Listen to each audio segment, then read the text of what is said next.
good morning, good afternoon, and good evening, depending on where you are in the world. Welcome to this session of Inspiring Conversations. And we have a special treat for you today because we are going to talk about a subject that I am not familiar with. Well, I know a little bit, but I hope my guest can talk to us in a like I was 6 years old, so we can have a good discussion. But I want to remind you of to subscribe to our YouTube channel, to Spotify, Apple, or whatever, Facebook. Just take a look and check out our content, and then we can go and talk about. Now we will talk about why I am doing this. Um, Inspiring Conversations, it's all about creating conversations that really matter. We're diving into ways to connect deeply, break down barriers, and build moments that inspire trust and growth, whether it's with your team at work or in your everyday chats. We will bring more positivity, realness, and impact into every conversation. And as usual, I am in Iceland and we are streaming live from Kópavogur, Iceland. And as I have mentioned many times before, this is my half of the town and I live down by the ocean. So, really nice place. So, if you want to come and have fun in Iceland, then by all means do that. But my guest today is, I just have to read this for you. She has a PhD in neuroscience with commercial experience translating technical innovation into real world adaptation. Easy peasy. And now, welcome, Dr. Ewelina Kurtys. Hello. Hi. So let's start by your name, Ewelina. Perfect pronunciation. Perfect. Well, I don't want to challenge you with my name. So where are you at? Are you in Europe? Yes, you are in Europe, isn't it? Yes, I'm actually in London, in the UK. All But right. I come from Poland, and So I was and visiting Iceland 2 weeks ago. So, by the way, I don't know if I should be offended. Why didn't you? You didn't call me. how could I do this? Next time I will. Well, yes, because we are only 390,000, Easy and to find maybe. you. Yes, so just find the church and then, then it's fine. So I dare ask, are you on a business trip or are you presenting your company or are you taking a short holiday or what are you doing No, in in London? Iceland I was just for fun, for holiday. No, for Okay, no. So you so but welcome. I think that we are going to have fun with this topic. And as I read, you have a PhD in neuroscience. And and you look almost the same age as me, 29-ish.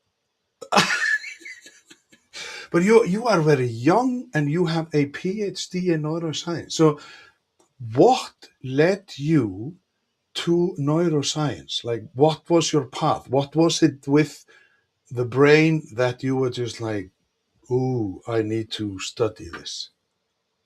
Well, I got a really good advice when before I started PhD. When I was looking for projects, someone advised me to think what is most exciting for me, most exciting topic in medical science, because I was studying pharmacy and biotechnology. So these are medical field, let's say. And yes, it was very quick for me to reason that the most exciting part is brain. So I knew I have to go in that direction.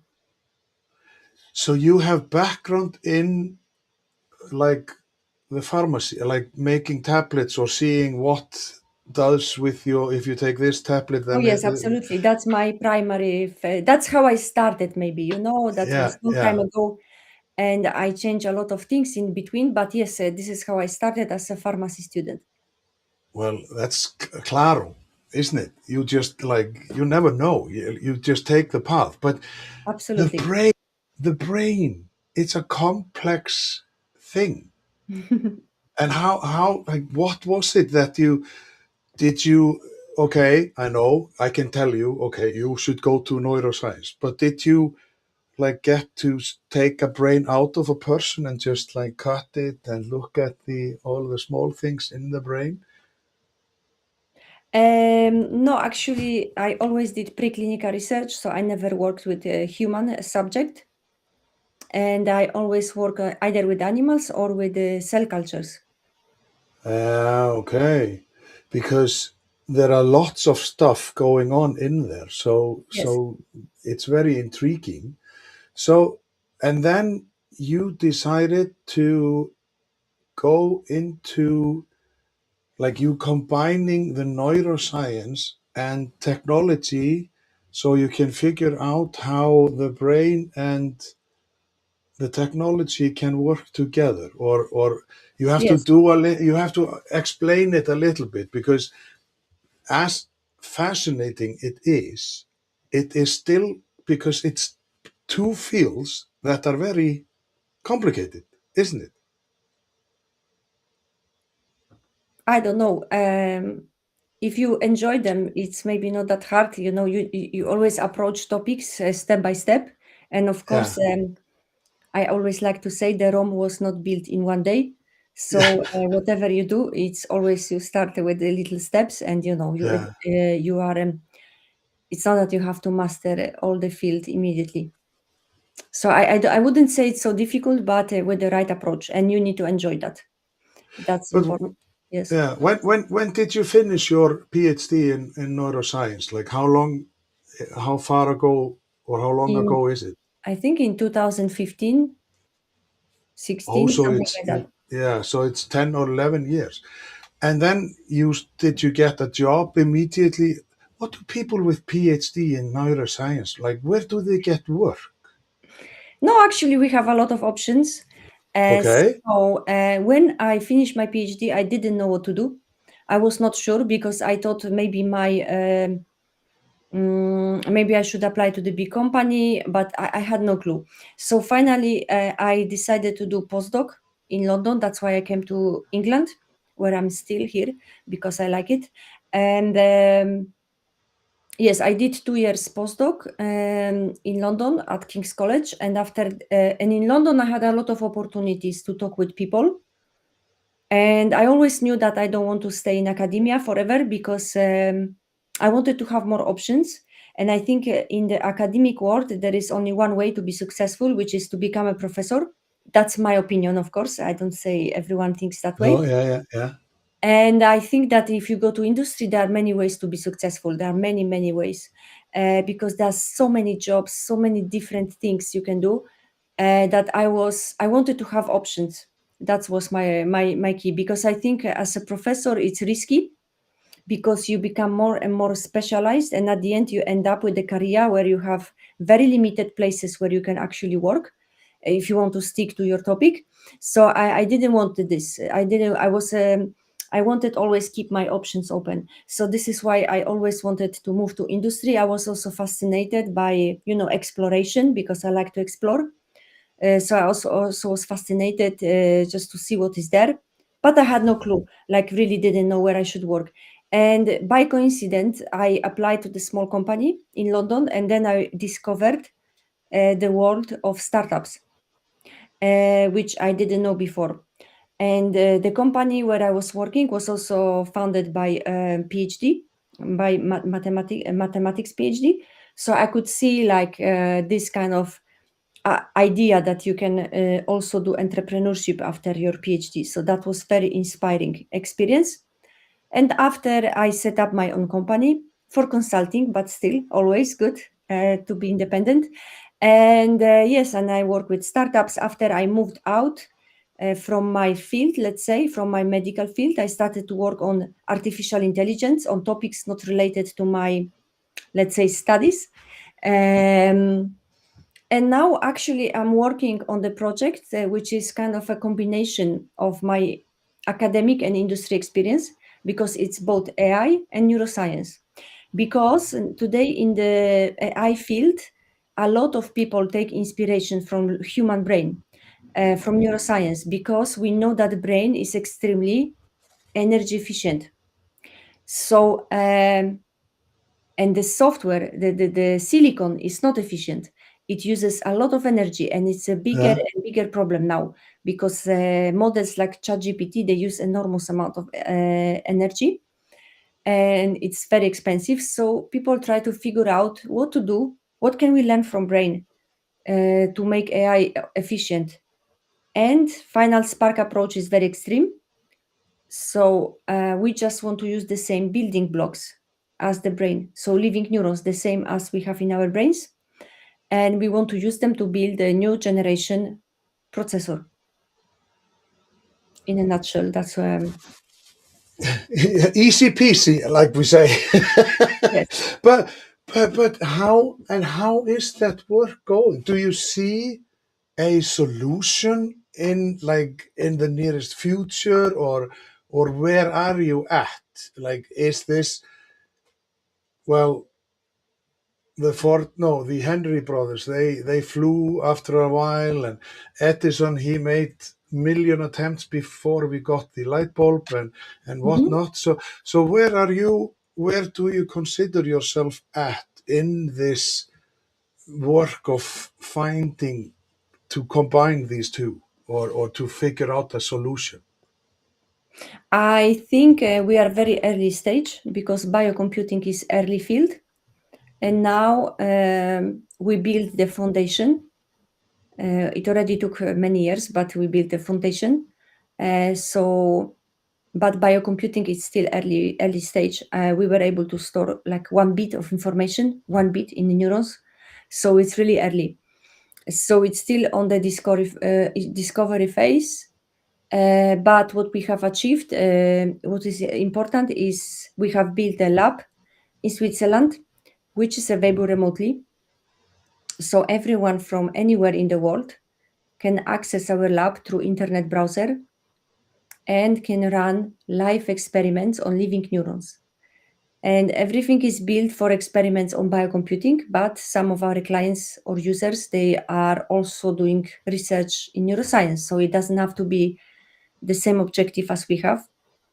Our objective is to learn how to program living neurons, how to use them as a processor for AI, but it's also possible to do different type of stuff. Yeah.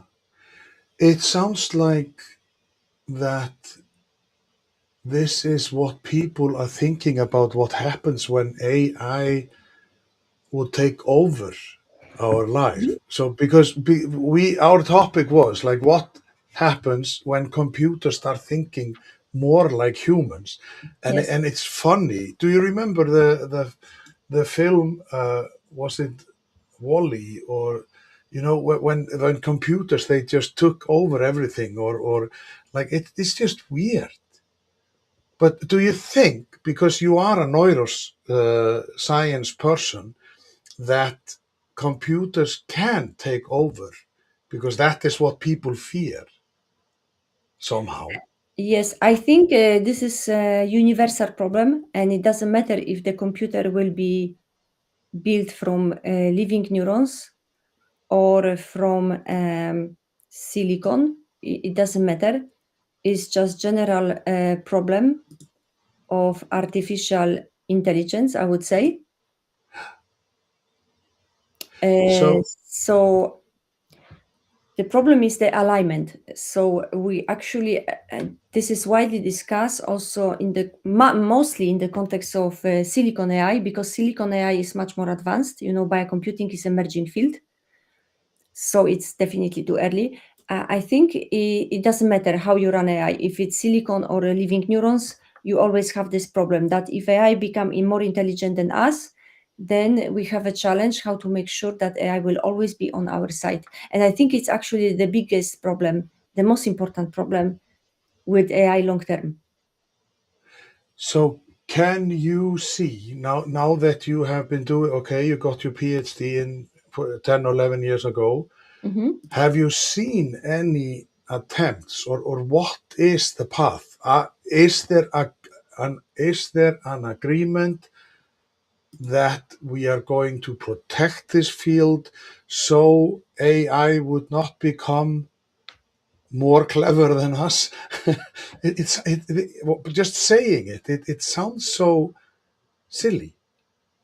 So how has the evolution been since you started to look at these things? No, I think it's not possible, to have agreement because there are so many people working on AI, and you don't have any like global government. I think it would be utopian idea. So you don't have global control of how AI is developed, and I also think that's maybe not a solution. Uh, I mean, it wouldn't be possible anyway. So no, there isn't any agreement, and there's just ongoing challenge. But it's not really related to Final Spark. I would say it's general problem of computing. And as I said, for Final Spark, it's too early to be part of this problem. Yeah, yeah. Mhm. So when you are, because you have been working in this field, and you are contributing, like you are doing stuff that is, it sounds like Mhm. you are all over the world. So and you say that you work across areas such as AI aging, biocomputing, wetware computing. Mhm. These are just words that I have never seen in my life. Or organoid Intelligence. organoid Mhm. intelligence, neuromorphic computing, bio-inspired system, deep tech platforms. I think I know that, and other Mhm. frontier technology. Okay, like, this sounds Chinese for me, and I'm a social educator, so I don't know. Can you, like, what is organoid intelligence? Is that the machines, or? No, organoid intelligence is the term which is used in science. So this is organoid is what we are using for building our biocomputers. So organoid is a round 3D structure of living neurons, a little ball Ah, of cells, uh, and hey, it consists of around 10,000 neurons each and half millimeter diameter. So it's very small actually. And we put organoids on the electrodes. We try to interact with them using electrical impulses from electrodes. And we call it organoid intelligence because our objective is to build um, AI, so some kind of intelligence from this. Although this is early stage, it doesn't work yet. It's more, I would say, early stage of the development. Yes, but that's the objective. Mhm. yeah, but I can't, like, because you are relatively young, like, and I was trying to picture you growing up in Poland, Mhm. and thinking that you were doing some your playfulness, and then, yeah, I am going to be a neuroscience scientist and work with AI. Like, is this what you, like, when you were younger?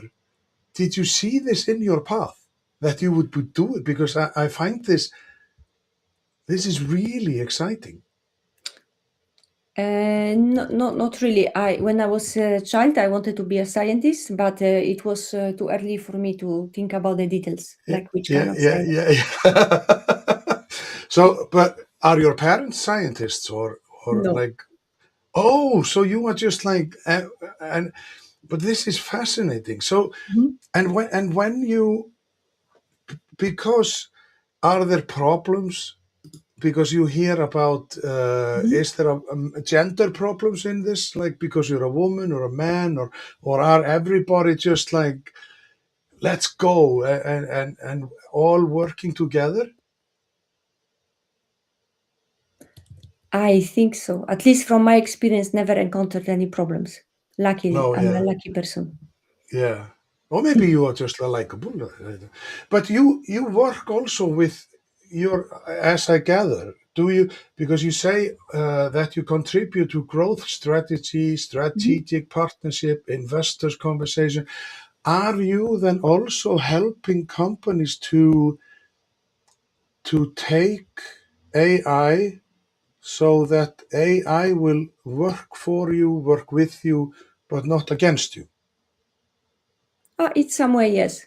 I did also that kind of stuff. Yes, definitely. How to make AI useful, because I think in business, what is absolutely the most important thing is to make things useful, so that we Yeah. don't waste time and we, and you create some value. But one problem that has risen because of AI is that Mhm. people just become like the jobs disappear because AI can do them faster, better, or whatever. So, Mhm. so what is your perspective on that and the future of AI? Do you think we, the humans, we will just be obsolete, or how how do you see the future in this field?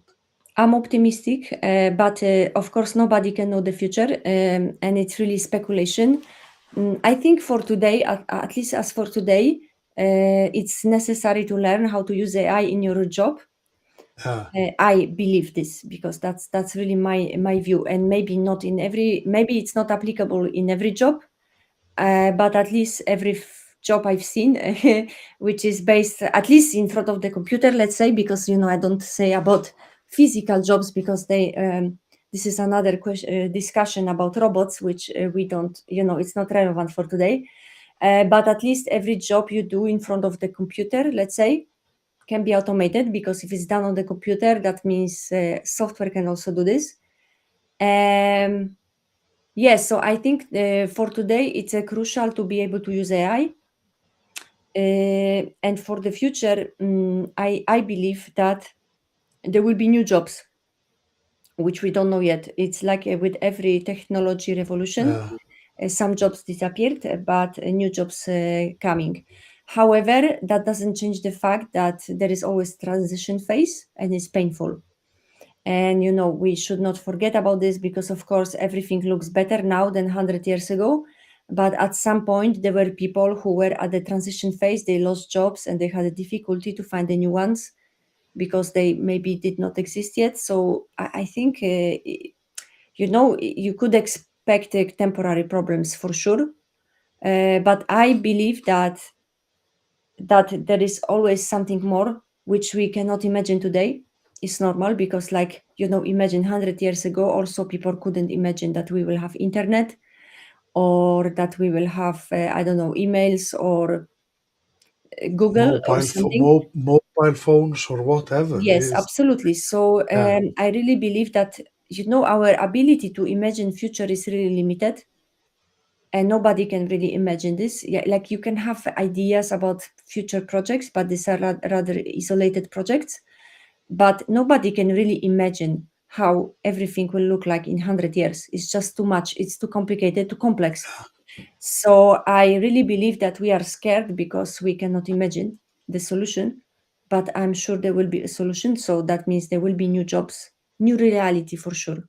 yeah, Like we already now have new reality. Like today, life looks different than even 20 years ago. So yeah, I'm generally optimistic, but that's my way of thinking. I also believe, to be honest, that I worry only once I have a problem, not in front, not because I might have a problem in the future, because that's, yeah, yeah. I think it's a stoic approach, which I really appreciate, because I think we can lose a lot of energy, worrying about stuff and they never happened. So, so far, I think Yeah, it's all good. So, so yeah, and I think we always have to learn and develop ourselves, and that's always necessity. That's the best maybe guarantee for the future. That's what I personally believe. But and that is like because as I have mentioned many times before, I have twins. They are 25. When Mm-hmm. they were starting, like they had Minecraft or whatever, and then came this telephone mobile game, and then Snapchat, and you Mm-hmm. were getting some fire, or and we were just like, what are you talking about? Mm-hmm. So I gather that what happened, because my parents, they were born in 1925 and 1929, Wow. and Mm-hmm. when I was a teenager, everything was happening so fast. Color TV, or like everything. Like my father once asked me to, can you ask the guy on the other line who John Johnson was? Because Mm-hmm. I was on the internet, and he thought that was really like a conversation between two persons. Mm-hmm. He didn't realize that it was a computer with all of their stuff and stuff. So, but that was, a long period where we went from the Industrial Revolution Mm-hmm. until just in 2000, how just poof, everything Mm-hmm. exploded. So, but are you, because I know you just said that you are stoic, and you don't want to have, you don't want to worry about stuff that isn't to worry about. Mm-hmm. But like everything else, AI can be used for bad meanings Mm-hmm. or for bad stuff. Do you think that we can control that, or should we just be relaxed? It's a big This is, question. I know, I like, don't know. I don't know. so that I is, really don't know. so I'm Mm-hmm. trying to like, I'm trying to see you in a, like having a cup of coffee with your colleagues. Mm-hmm. So are you discussing like uh, computers and technology all the time, or are you talking about the latest hairdo, or oh, it was just because you started to work with your hair? Mm-hmm. So what is it that you, when you're talking, are you talking about the possibilities, or are you talking like non computer thing, or like when you gather around, like what is it that you talk about? You mean with the people from Finance Park? Yes, like what is it We that, usually, like in every company, we usually have things to do. So we usually talk about what we need to do, and we do this, and then yeah, we think about next what to do, because there are a lot of little steps. It sounds nice, of course. The project in general, we build computers from living neurons. It sounds exciting, but at the end, on the daily basis, you have a lot of little things you have to do endlessly. That's like yeah. with every company is the same, I would say. So your company, so it was Final, what is it called? My brain is getting Final older. Spark. Yes. Can you tell me a little bit about it, and who, like, is it? You said it was a startup business, and how Yes, many Final are you? Spark. Yes, Final Spark was founded in 2014 by Fred Jordan and Martin Kuter. These are two entrepreneurs from Switzerland, and was with a dream to build a thinking machine. And yes, since that time, we did some fundamental research in artificial intelligence that we realized is too expensive. So we switched to bio because a brain is extremely efficient. And indeed, it doesn't cost that much to work on biocomputing, but it's technically very difficult to make it work because it's a new topic. And yes, this is now we are 6 people based in Switzerland. I'm the only one who is working remotely, so I'm based in the UK. And we are a mixture of mathematicians, engineers, and biologists. And are you getting funds from private companies or from the EU, or like how do you, because although it is not, as you said, from the human thinking machine to this, this would be cheaper exclamation sign. So where do you get the money? Do you apply for grants at the No. European Union or? Well, we did apply for some grants recently, but no, the money comes from the founders who have another company which is successful in digital, so it's profitable. Yeah, Mhm. okay. So like, yeah, okay. Go figure. So, and you have been with them since the what did you call it? Pro no doc pro doc pre doc. You met them when you were in London after you took your PhD. Yes, I started with Final Spark in 2020, let's say. Yeah. Mhm. So that is just basically just in the beginning of COVID. Oh yes, just before. So That you, was nice. yeah, so you had something to focus on and not think about that you did not meet people and greet people. But Mhm. you have your own website. So what is it that you so as it is not enough to work on biocomputing and organoid intelligence and whatnot, then you have your own website, ewelinakurtys.com. Yes. So what is it that, like, how many hours do you have in your, like, if you work 8 to 10 hours in the biocomputing, and then, like, how do you do this? You are very nice. Thank you. No, I think I'm effective and I know my priorities. So I'm not that busy as it could look like because I do only things which are important for me and I don't do anything what I don't find important. I think Uh-huh. it's important elimination, when you eliminate everything what you don't want to do Yeah.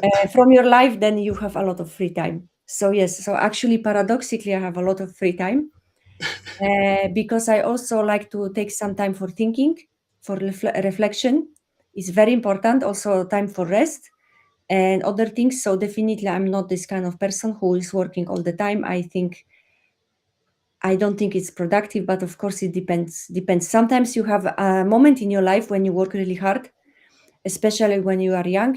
For example, when I was doing my PhD, I was in the lab all the time. But I think it's normal when you are young, you are running like crazy, but at some point in your life you will stop and you will think, Yeah. reflect, Yeah. then Yeah. you just start to make wiser choices. Maybe it's just I think it's normal, I guess. That's at least what happened to me. So yes, so I wouldn't call myself like extremely busy. I just have my priorities, and if something is important I put effort in that. And yes, I do like to do my own things because it helps me to express my own thinking, and that's really important. It's very rewarding, let's say. So yeah, that's why I have, for example, my own website, because I like to say what I think, how I like, and nobody can like tell me from external people what to do with this website. I can write anything I want, so that's Yeah. what I Yeah. like. Yeah. But Freedom. Yes. speaking of, like, because what do you do?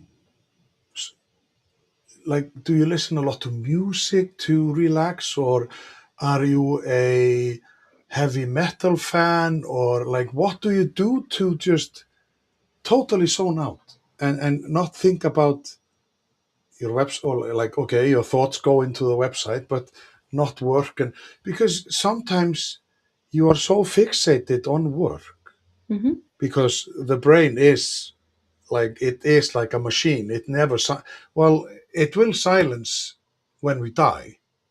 Yes. So how do you do it? Like, what is your go to relaxation?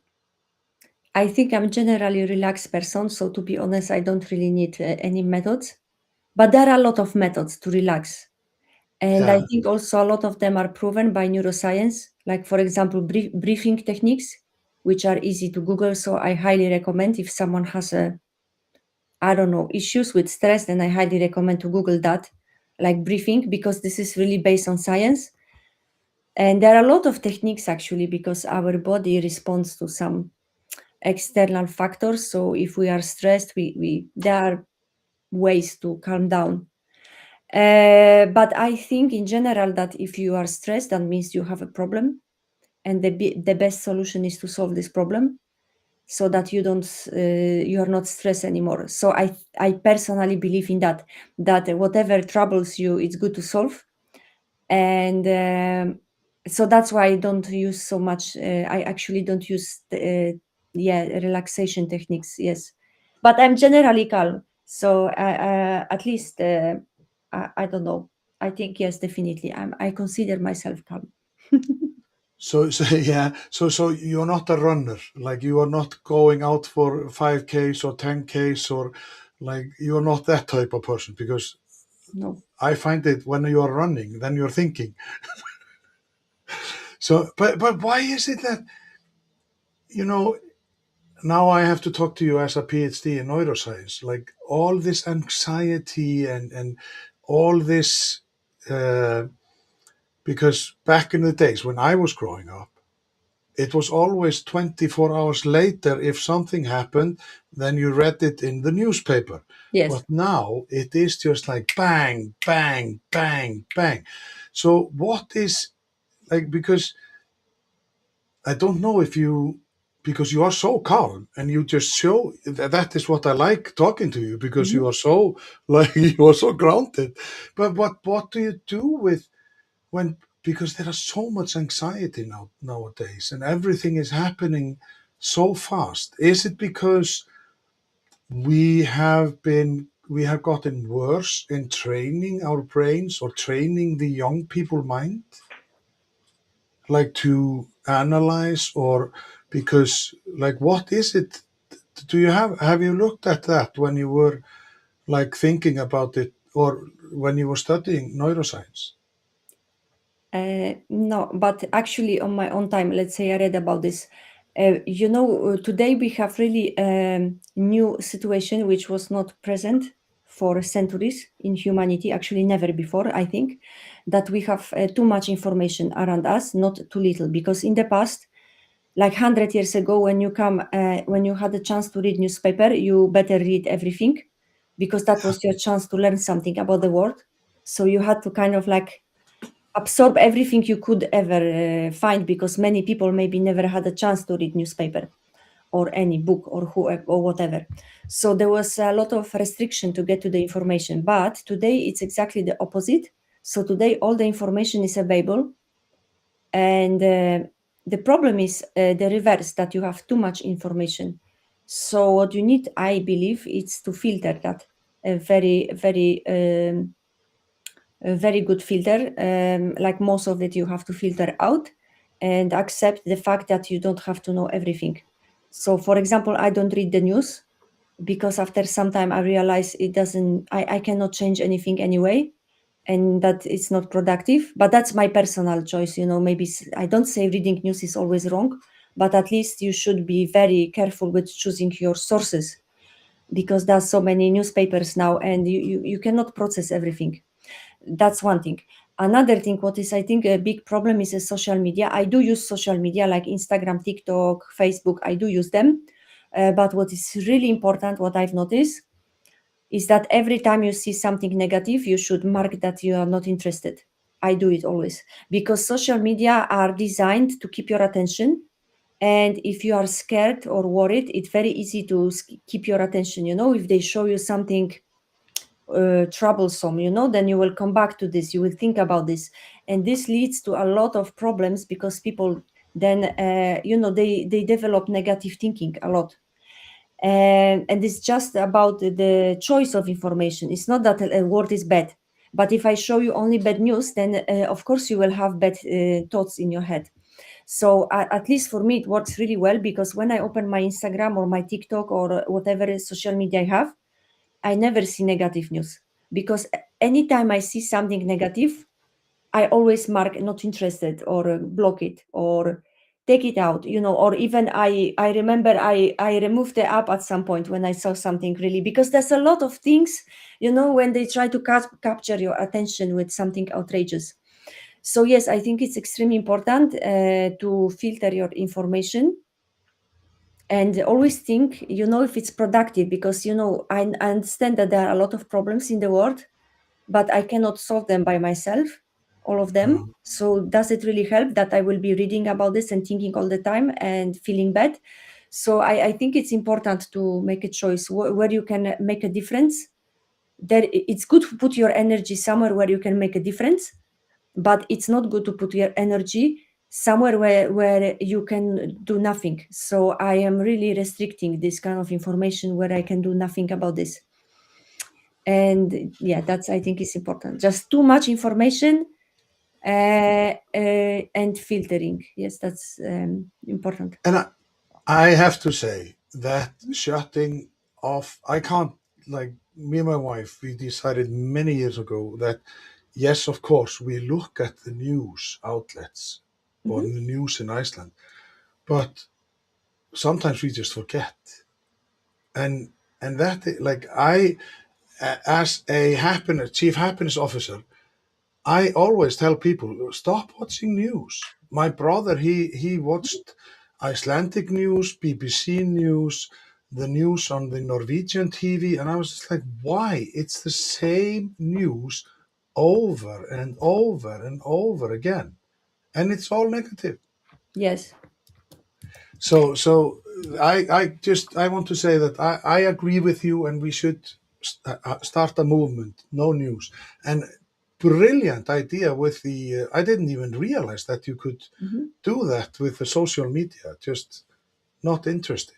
Mhm. So because time flies when we are having fun, how is it in like that is a great advice, but in these times of fake news, how can we teach under or non-developed neuro or brains, I'm talking about kids, to try to single out what is fake and what is not fake, because the Mhm. technology is so extremely good I that think that sometimes we grown-ups, we don't even see them, like. yes, it's true. I think you should never believe what you see on social media because there's no review of everyone can say anything. Yeah. So you should just take it from granted, kind of like it's not confirmed. And I think anything like new knowledge we should take from some established sources. So I still think it's good to go to university, for example. It's very rare that someone is able to, get a good education without university, in my opinion. I don't say it's perfect university, but at least it's kind of somehow, somehow reliable. And Critical thinking is what yes, you yeah, learn. critical Yeah, thinking is the key. Always question everything. yeah, You don't yeah. have to believe what you see. But yes, but also just taking your knowledge from good sources like books or courses or schools, something established, because I think it will be more and more problem, um, especially now with social media, because everyone can have account. You have also account of people who say that the earth is flat and they have followers. There is absolutely no control in social media on what people say and whether it's true or not. So that's social media is for fun, it's Mm. nice.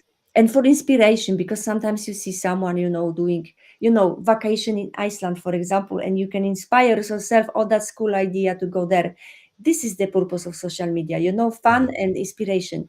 But you should never use it as an encyclopedia. This is very dangerous, Yeah, because I think social media is not absolutely source of knowledge, and never ever should take any new information as granted. Maybe I always check if I find some reels which is interesting for me. I always check it, and many times I find out that it's not true, or yeah, it's hyped or misinterpreted, because there's also a lot of things from science, for example, or philosophy or anything which people take, and then they make content which is not really like it's total exaggeration or misinterpretation. yeah. So at the end, I think it's really good to use reliable sources and always think critically and not follow everyone blindly. But that was So always yeah, important, not only now. yeah, I think yeah, critical thinking was always necessary. yeah. But it was easier back then, like when you had the book and you could I don't like, know because I think it's now we have more information, so we have also more critical thinking. So like everything is more. Before, yeah. also people maybe many people were not aware that there is something like critical thinking at all. So I think I wouldn't say it's different. It's just that we have a big density of everything now. But I think it was always a problem, the critical thinking, and it will always be a problem. It doesn't matter the time. But I think Hmm. you have like when because we can wrap this up. Hmm.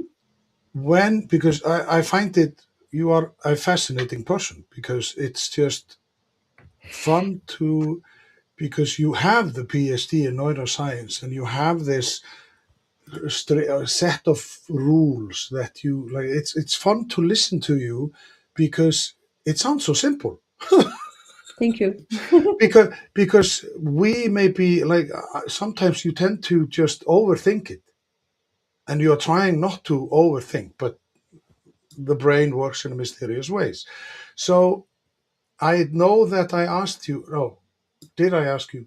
Because the bioprocessor, do you think you will still be alive when it comes, or do you think that it is like, is it 50 years, 100 years, 10 years?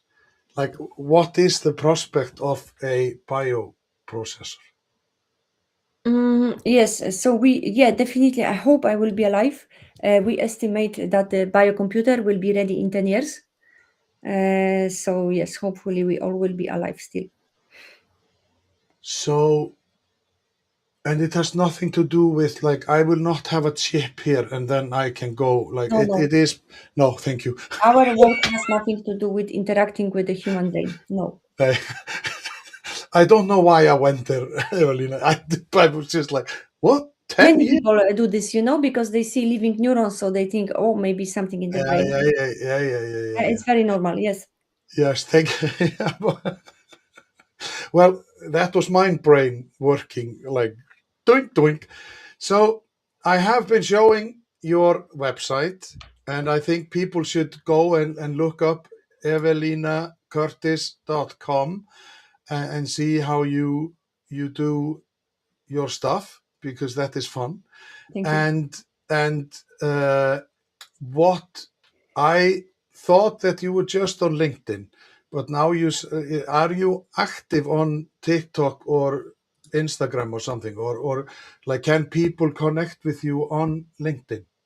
Yes, everywhere. You can find me everywhere on Instagram, TikTok, and LinkedIn. When you put my name, Ewelina Kurtys, I think it should appear everywhere. Okay, so that is fun because some people might, who knows, because you are a young woman and you might inspire other young people to look at this Sure. because we need smart people. So I'm so happy that we got in contact because this has been amazing because this is definitely not my field.